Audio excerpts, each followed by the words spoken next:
15 de febrero de 2026, hora de continuar en El Mundo Ahora. Soy Valentina Torres Sánchez, los acompaño a revisar los titulares. Pese al alto el fuego en Gaza, el ejército de Israel mató al menos 12 personas en nuevos bombardeos en varias zonas del enclave palestino. Esto mientras que en terreno diplomático Donald Trump anunció que la Junta de Paz destinará más de $5.000 millones para la reconstrucción del territorio.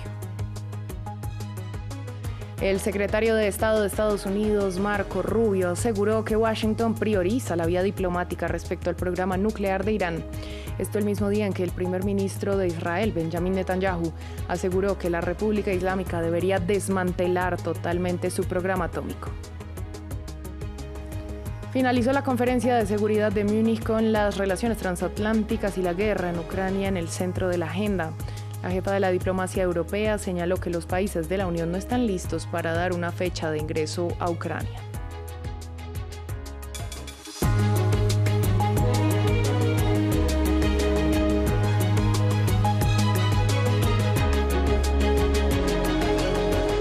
Damos inicio en la Franja de Gaza, donde al menos 12 personas perdieron la vida por bombardeos del ejército de Israel, pese a que continúa el alto el fuego en el enclave palestino.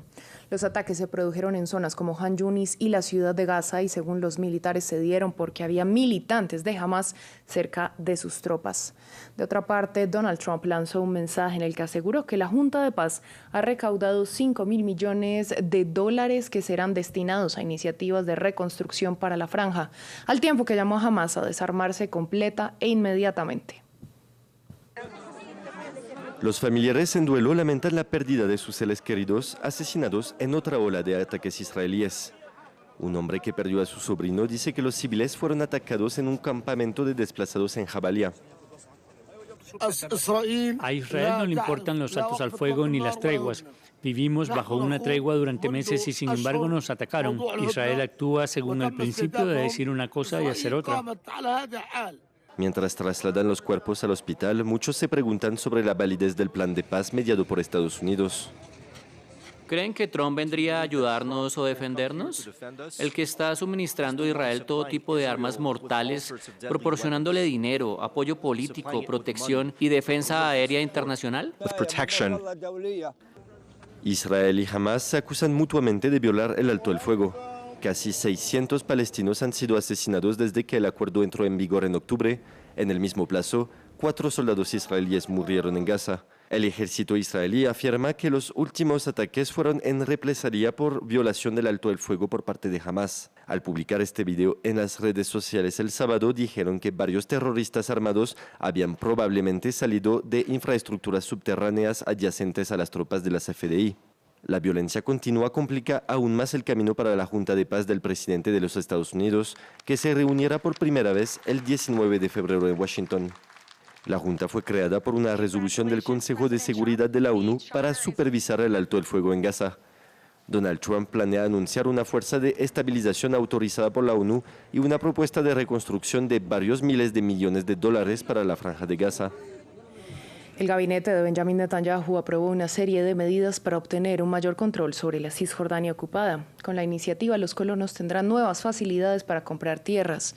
La Autoridad Nacional Palestina condenó la política y dijo que se trata de una anexión de facto.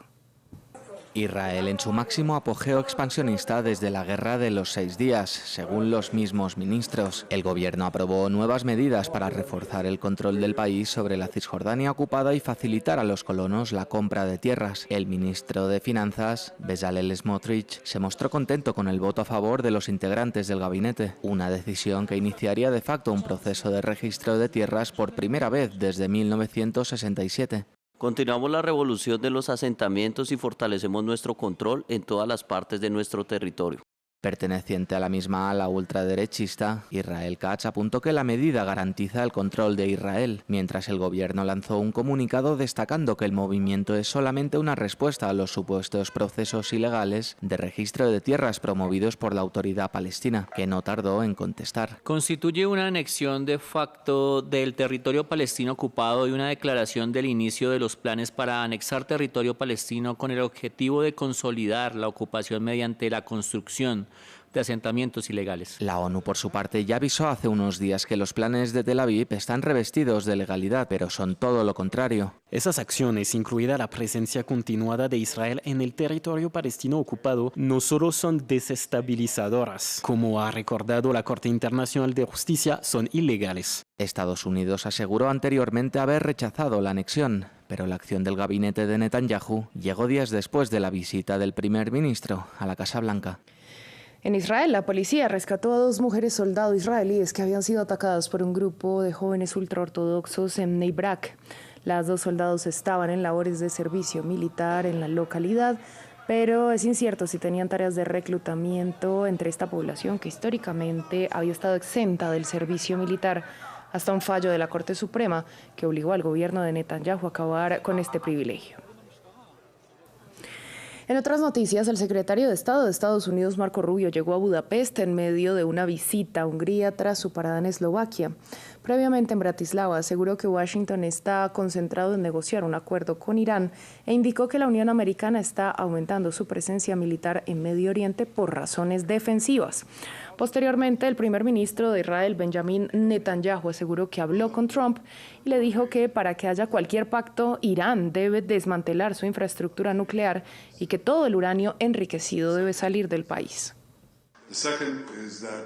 La segunda es que no debe haber capacidad de enriquecimiento, no detener el proceso de enriquecimiento, sino desmantelar el equipo y la infraestructura que permite el enriquecimiento en primer lugar.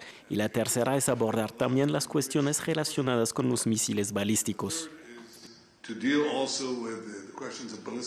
Cambiamos de tema. Finalizó este domingo la conferencia de seguridad de Múnich y durante el tercer y último día del encuentro organizado en la ciudad alemana, la jefa de la diplomacia europea, Kaja Kallas, indicó que la Unión todavía no está preparada para fijar una fecha precisa para la entrada de Ucrania en el bloque. Esto mientras las tensiones entre Europa y Estados Unidos cruzaron el encuentro. Más detalles con William Gasso. Tercer y último día en Múnich, con Ucrania todavía en el centro de las preocupaciones. Durante la última jornada de la conferencia de seguridad organizada en la ciudad alemana, la jefa de la diplomacia de la Unión Europea, Kaja Kallas, abordó el sensible tema de la adhesión de Ucrania a la Unión Europea. Kiev solicitó unirse al grupo regional tras la invasión rusa en 2022, pero aunque el bloque dice estar a favor de este proyecto, los países miembros no quieren fijar una fecha. Mi sensación es que los Estados miembros no están dispuestos a dar una fecha concreta. Queda mucho trabajo por hacer, pero creo que su prioridad, la necesidad urgente de actuar y demostrar que Ucrania forma parte de Europa, está ahí.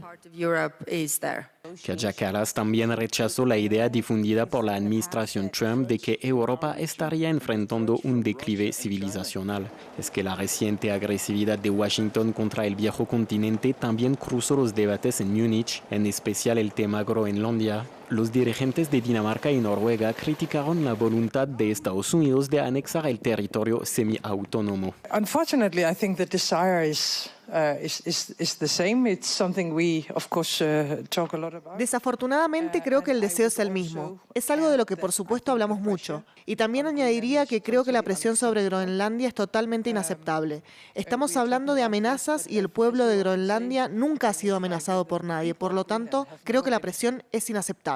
Threatened before by anyone. So I think the pressure is unacceptable.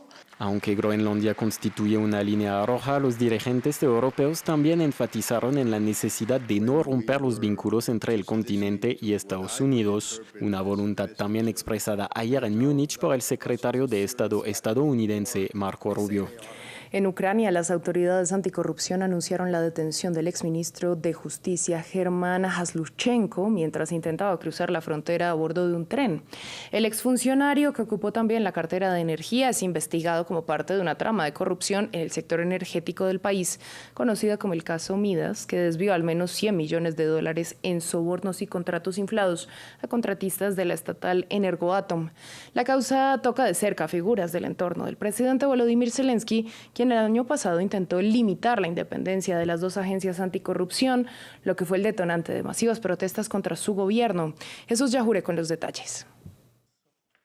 Ucrania anunció la detención del exministro de Energía del país, Germán Galushenko, mientras intentaba escapar a bordo de un tren, según anunció la agencia anticorrupción. Galushenko, que ocupaba el año pasado la cartera de Justicia, es investigado en una trama de corrupción en el sector energético.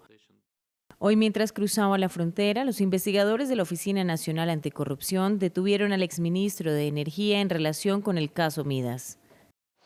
El caso Midas es uno de los casos de corrupción más emblemáticos de Ucrania. El país cuenta con 2 organismos de lucha contra la corrupción, la Oficina Nacional Anticorrupción y la Fiscalía Especializada en Anticorrupción.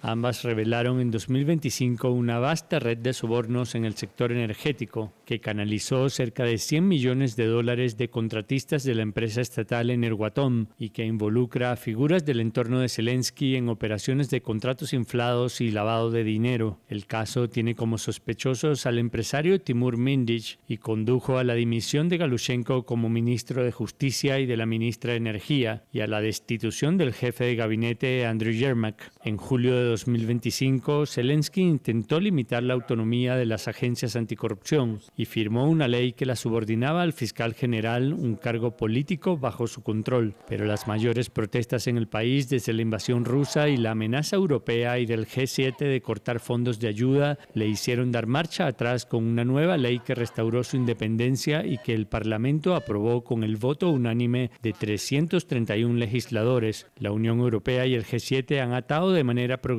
la ayuda financiera y militar al fortalecimiento de los organismos anticorrupción y de reformas judiciales. La lucha contra la corrupción sigue siendo un tema crucial para la eventual adhesión del país a la Unión Europea. El suroeste de Francia enfrenta niveles de inundaciones récord y generalizadas. El desbordamiento del río Garonne ha dejado pueblos totalmente aislados, puentes cerrados y cientos de personas evacuadas. Esto mientras que en España graves inundaciones golpean el centro de la nación tras el desbordamiento de los ríos Duero y Arandilla, que han provocado inundaciones en parques y zonas urbanas, forzando evacuaciones de emergencia. Vamos a Cuba, donde continúan evidenciándose los impactos del bloqueo de combustible por parte de Estados Unidos. El transporte y el turismo ya se ven afectados por esta falta de crudo. Además, el gobierno decidió cancelar su Festival del Habano, que le aporta cada año varios millones de dólares gracias a una reconocida subasta. Ampliamos desde La Habana con Luis Muñoz, corresponsal de France 24. Detrás de mí una gasolinera estatal cubana, que es el fiel reflejo de cómo están estos centros a lo largo de todo el país. Es decir, sin clientes y sin combustible. Una situación que llega después de que hace poco más de una semana el gobierno cubano aplicase un paquete de medidas anticrisis para racionar combustible en respuesta al anuncio de Estados Unidos de aplicar aranceles a aquellos países que exporten petróleo a la isla caribeña. Las repercusiones se pueden notar en las calles y es que hay pocos coches circulando, hay limitaciones al transporte, el precio de la gasolina, el litro en la calle está por encima de los $7 y el precio de los taxis está subiendo exponencialmente. Pero no solo afecta al transporte, también al turismo, uno de los principales rubros económicos cubanos. Y es que decenas de hoteles han cerrado y los pocos turistas que quedan están siendo recolocados en centros que todavía prestan servicio hoy. Pero no solo turismo y transporte, también es importante destacar las conexiones aéreas. La pasada semana el gobierno cubano notificó a las aerolíneas de que no tiene combustible para los aviones que lleguen a la isla. Esto provocó que 2 de los países que son los principales emisores de turistas a Cuba, como Canadá y Rusia, anunciasen que sus aerolíneas cesaban las conexiones con Cuba. En medio de todas estas circunstancias también está habiendo cancelaciones de eventos en el mes de febrero. Por ejemplo, este sábado se conoció que se suspendió el Festival del Habano hasta nuevo aviso. Esta es una de las citas del año en el país, pues es uno de los sectores más importantes de la economía cubana. La estrategia ahora parece estar siendo racionar combustible de las reservas para los servicios esenciales y tratar de ganar tiempo para que pueda llegar algún barco con combustible.